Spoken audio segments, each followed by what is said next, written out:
که چېرې دا بند شول نو ما سره 12000 په ضلع سوات کې د دې لیبر دی او 12000 خاندانونه به د دې نه متاثره کېږي او د هغو چولې به دا کېږي او د هغو د رزق نوړی به د هغو نه 16 کروڑ روپۍ باندې دا سیند په ټینډر کې تللی و ډاکټر امجد دا کړی و زمونږ منسټر چې و ډاکټر امجد دا ټول سیسټم هغه دا کړی و که زه دا ووایم د غلطي هم هغه کړې ده په دې قوم باندې دا ظلم هم هغه کړی دی ډېر وروڼه پکې دا وایي چې یاره کرش مافیا د کرش مافیا خبره نه ده جي موږ ته قانوني د انډسټري د انوایرمنټ د اریګیشن د لیبر او د ټي ایم اے د ټولو باقاعده زموږ سره لایسنسونه دي کم سے کم داسې دی وکړي چې د دې غریب د روزګار دپاره روزګار دې نه اخلي روزګار دې ورکړي او ډي سي صاحب نه موږ ډېر مشکور یو د ضلع سوات د ډي سي جنید خان نه بسم الله الرحمن الرحیم د ټول نه اول خو زه ستاسو شکریا ادا کوم ستاسو د چینل سوات نیوز چې تاسو موږ له د خپل قیمتي وخت راکړو زما رحمت علي نوم دی تعلق مې د کانجو سره دی او د آل ملاکنډ ډیویژن کرش پلانٹ اونر اسوسییشن چیرمین یم او د ضلع سوات د کرش پلانٹ اونر اسوسییشن صدر یم څنګه چې تاسو ته معلومه ده چې دا خبرې زمونږ د 2014 نه روانې دي دا اوسنۍ خبرې نه دي خو په بعضې ټیم کې بدقسمتي دی چې د دې نه مخکې زمونږ بل ډي سي صاحب و خو نشم ویلی چې د بدقسمتۍ نه هغه د قوم مو سره په زړه کې څه احساس نه نو هغه څه قسم داسې اکشن نه دی اخیستی موجود چې زمونږ کم ډي سي صاحب راغلی دی ډي سي ضلع سوات جنید خان نو حقیقت دا دی چې نن موږ ته دا پته ولګېده چې د هغه دغه پازیټیو سوال جواب سره زموږ سره چې په څومره مینه باندې هغه زموږ سره هغه خبرې وکړلې نو د هغه سره د دې عوامو د دې مزدورانو د دې غریب قوم احساس شته نن چونکې زمونږ دا میټینګ 2 غنټې اوږد شو دا به اوس کنټینیوز 2-3 ورځې لایي ډي سي صاحب ووانه اے سیګان صاحبان زمونږ د تحصیلونو او بیا انوایرمنټ والا انډسټري والا او معدنیاتو والا لیبر ډپارټمنټ والا ټول یې راغوښتي وو اریګیشن والا د هغو سره هم خبرې وشوې څه غلطیانې به د هغو څه به زمونږ خو ډي سي صاحب لکه ډېر ښه ریسپانس موږ له راکړو او د سیند په دغه کې دا خبره شوه چې دا وایي چې د دې سیند ښکلا ورانه شوه صاحب د سیند دا ښکلا د وس نه ده دا چې کله دی اکشن وکړو د هغې نه پس موږ ته پته نه ده لګېدلې چې دا څه وجه ده ډیری وار شوي نه دي په دې وجه اعلان کې موږ دا وایو چې په جمي کې یو سړی کار کوي خپل رزق ته د سیند نه ګټي په اوړي کې دا سیند راځي دا کېږي خو کم سے کم دا څوک چې جوړوي دل هم دا پکار ده چې لږ د دې دا لیولینګ کوي او دا همواري راولي او داسې ورانې نه پرېږدي پاتې شو د کرش پلانټونو خبره ډېر زمونږ د میډیا رونه پکې هم وایي ډېر رونه پکې دا وایي چې یاره کرش مافیا د کرش مافیا خبره نه ده جي موږ ته قانوني د انډسټري د انوایرمنټ د اریګیشن د لیبر او د ټي ایم اے د ټولو باقاعده زموږ سره لایسنسونه دي اوس که نوي موږ وایو چې که نوي کرش پلانټونه جوړېږي او په ایس او پي ټیک نه وي نو هغې دې په هغه ایس او پي باندې کار کوي خو کوم چې زاړه لګېدلي دي نو هغه زاړه خو زموږ حق ته چې موږ په هغې نه په عذابوي لکه ډي سي ما ته ووایې چې که داسې یو مسله پکې راځي چې یاره د پاپولیشن ایریا یې د هغې نه خوښي نه مې داسې کورسۍ کټ نه دی صاحب زه یې په سر راولم دا خو د کروڑونو روپو مشیندري ده دا د کروڑونو روپو مشیندري ده په دې کې زموږ سره لیبر کار کوي نو دا موږ دومره په لنډو نشو وړی او بل زموږ د ګورنمنټ د صوبایي حکومت دا بدقسمتي ده چې په هره میاشت کې قانون بدلیږي په هره میاشت کې پکې ترمیم کېږي نو دا خو نه ده پکار موږ له چې لایسنسونه راکړي دي نه رینیو کوي خو دوی خو لایسنسونه راکړي دي نو موږ وایو چې د دې غریب سړي روزګار دی نه تباه کوي او موږ دا غواړو چې موږ هم د سیند د بیوټیفیکیشن په هکله باندې ښه سوچ وکړو چې کم کار یو سړی کوي چې هغه موږ په لیولینګ کې راولو او اروې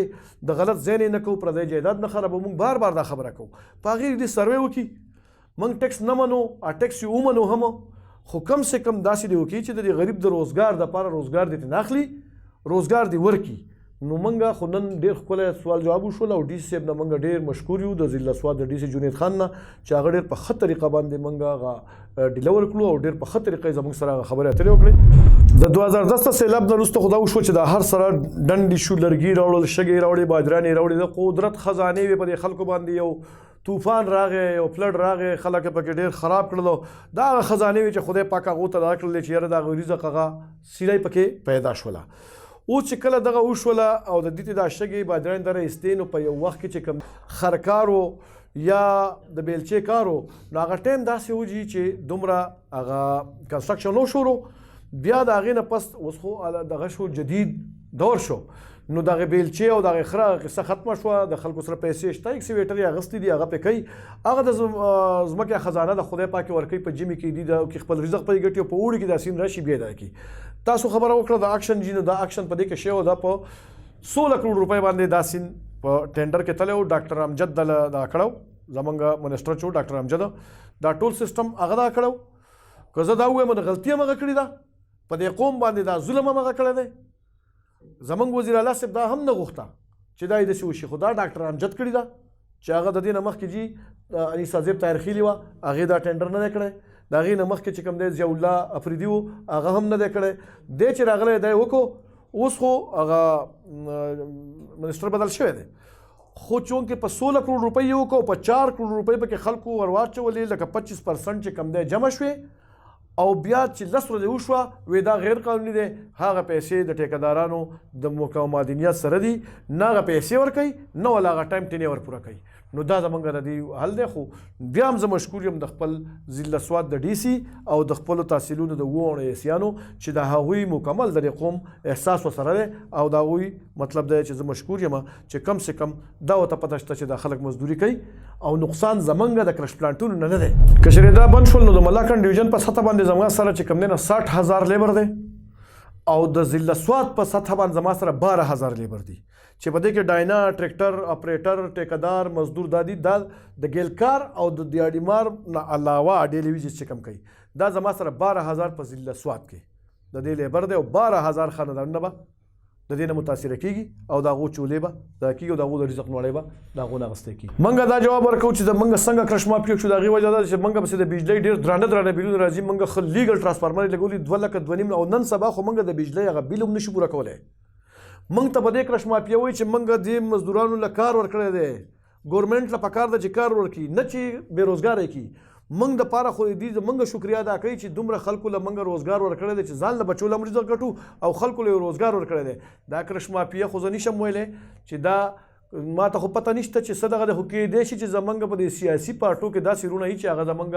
مخالف وي هغه د دې صوبایي حکومت یا د دوی په دغه باندې او په هغې وجه باندې هغوی هغه سیاسي چل چلی الان کې نه کرش مافیا شته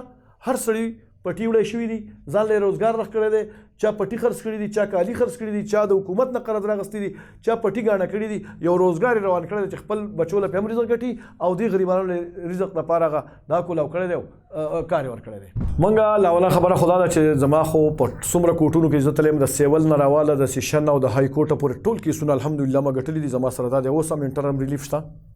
چې په دې خو زه نه غواړم چې زه کنټمپټ اف کورټ وکړم مخکې مې کړی او 7 ایسیان په توهین عدالت کې راغلی وو اوس هم ما ته پته ده چې زما د های کورټ خلاف د هغې وجه دا ده چې نن که زما سیاسي څومره غټ خلک د هرې پارټو په جیل کې دی نو عدالت لیږلی دی نو د عدالت نه نور زورور څوک نشته او ما ته په های کورټ کې هم چې کوم دی نه خپل انټرم ریلیف دغه شوی دی چې زما کرش څوک نشي بندولی خو چونکې د یو بل سره تعاون کوو انتظامیه او موږ د یو بل سره تعاون غواړو نو په دې وجه باندې زه هغه عمل نه کوم چې کم کول پکار دي ځکه چې زه آلریډي لا زه د قانون په لاره ځم په عدالتي باندې که چېرې دوی په دې هم له پاسه شو نو بیا زما سره بل څه دغه نشته خو بیا چې زما څومره مزدور څومره تاجر برادري څومره سیاسي ورکرز څومره سیاسي مشران امن کمیټي نیک پخیل امن جرګه سوات امن جرګه دې ټولو ته بیا زه ریکویسټ کوم او دا به راوباسم بیا که روډونه بندېږي که هر څه کېږي د دې غریب قوم دپاره بیا هغه زموږ حق دی هغه امن کوو